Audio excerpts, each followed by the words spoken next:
Hello?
Kalima Hadija. Nebaza Allah okuba nti kye nali njagala kyennyini kye yansobozesezza neefuna. Azadde mwana ki? Wani? Mwana ki? Mwana muwala. Alhamdulillah ndamuzadde essaawa 12 zennyini nga tetunnayita ddakiika. Allah nampa ekyo kyennyini kye nali njagala. Basawo bankozeeko bulungi awatali kukkaanya, awatali kugamba mbuba ki. We natuuse bwe nti basawo bankuddeko ne nzaala mangu era saaludde nga sinnazaala. Njagala ndi.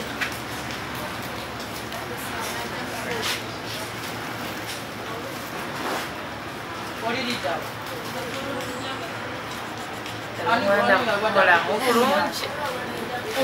Talina ttabu. Era takyewuuyagala ku lunaku nadde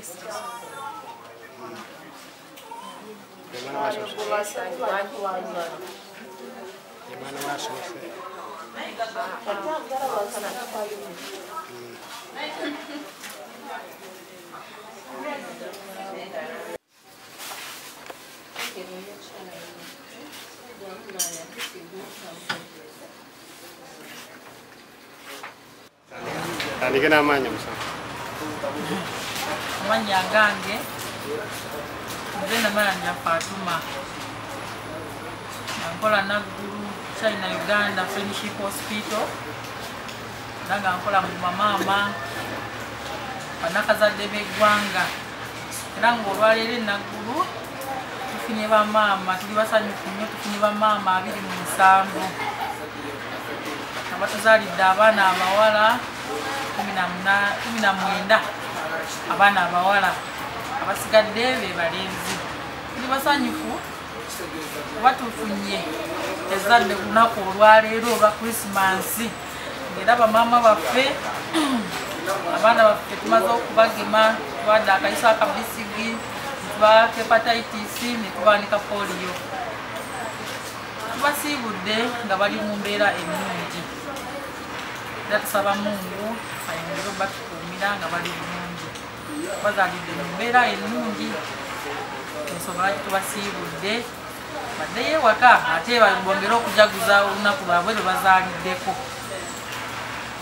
So twesiimye nnyo n'okulaba Babukedde TV wano, tubadde tubalabanga bulabi walala naye olwaleero tufunye omukisa enaggulu nti batutuuseeko ate nga batutuuseeko mu kaseera akalungi nga twazadde abaana baffe abaana 27.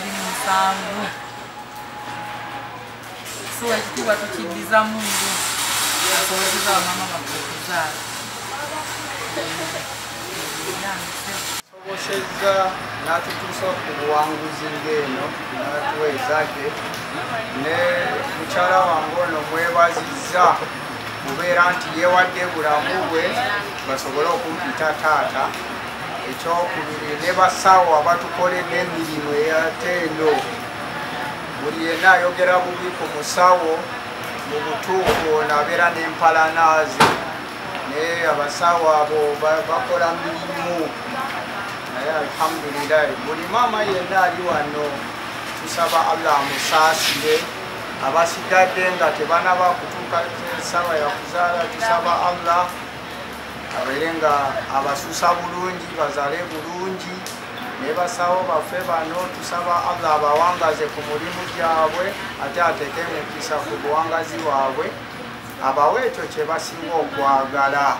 Sirina kirala kye nsobola kubasabira okuggyako mbakwasiza Mukama Katonda. Buli maama yenna asazeewo okubeera nti awaayo obulamu bwe ffe batufuule bataata, abo bamaama babeera ba bbeeyi nnyo. Omukyala yenna azaala abeera mukyala wa bbeeyi, era abo tulina okubeera nga tubawa kitiibwa kyabwe nga bamaama, ate tubeere nga tubalabirira, kibeere ekyokulabirako ku basajja abatulugunya abakazi.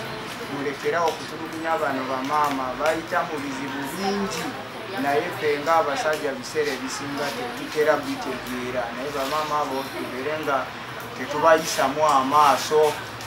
Ekyo kyokka kyengezako okukutira abasajja bannange abalala, ate tubeereko ne keeya, tulabirire bakyala baffe ku busobozi bwaffe.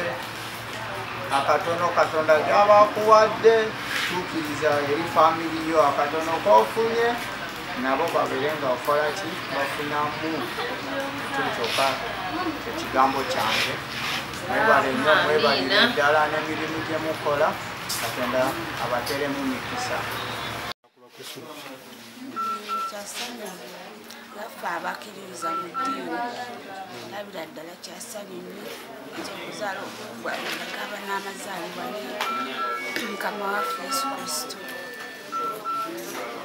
Era n'omwana kirabo gye tuli, twebaza Mukama mu ffenna tuli balamu.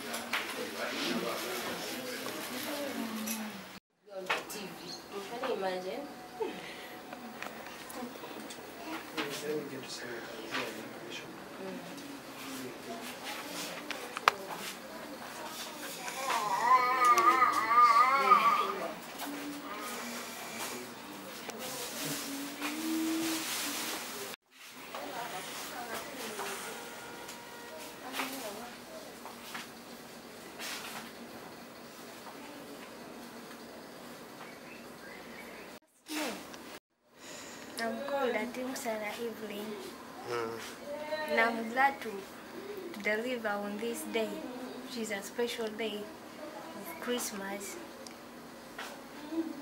So what I'm glad to give birth to a baby girl called Noella Blessing.